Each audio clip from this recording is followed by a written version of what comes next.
Étant petite, Yoon a toujours eu ses cornes sur sa tête. À sa naissance, elle a été abandonnée, jusqu'au jour où deux personnes se promenaient sous la pluie. Les deux personnes allaient donc s'abriter sous la grotte la plus proche, où se cachait Yoon. Au début, ils étaient tous les deux surpris, mais n'avaient pas fait attention à ses cornes. Yoon avait le regard vide, complètement vide. La dame lui demanda si elle était perdue. Puis Yoon s'effondra de froid. Les deux personnes sous la grotte décidèrent alors de ramener la petite chez eux. Quand Yoon se réveilla, elle était au chaud avec une famille. Un peu plus tard, la dame qui avait retrouvé Yoon lui posa une question. « As-tu des parents ?» Yoon demanda ce qu'étaient des parents.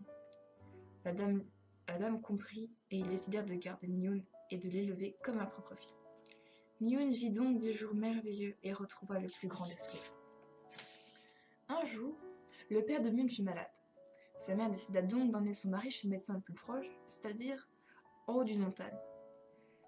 Elle a dit à sa fille « Nous revenons tout de suite », mais comme la petite Yoon était curieuse, elle les suivit.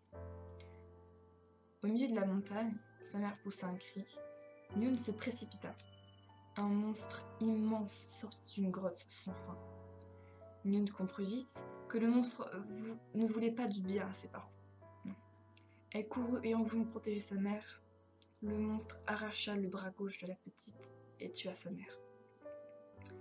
Le père, protégeant Yoon, lui dit qu'il l'aimait fort. La petite avait peur.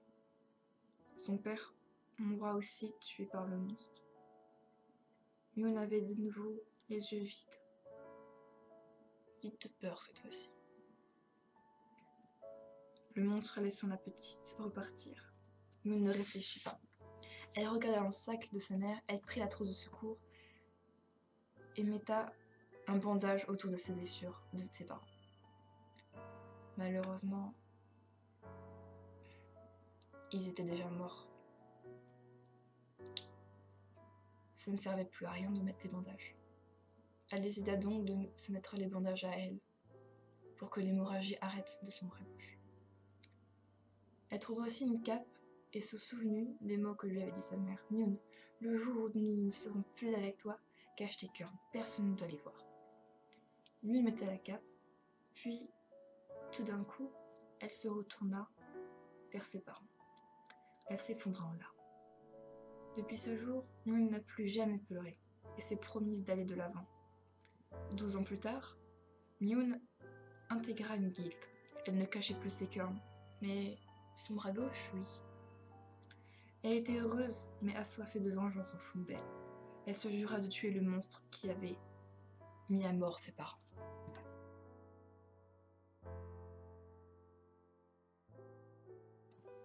Hey, j'espère que cette vidéo t'a plu.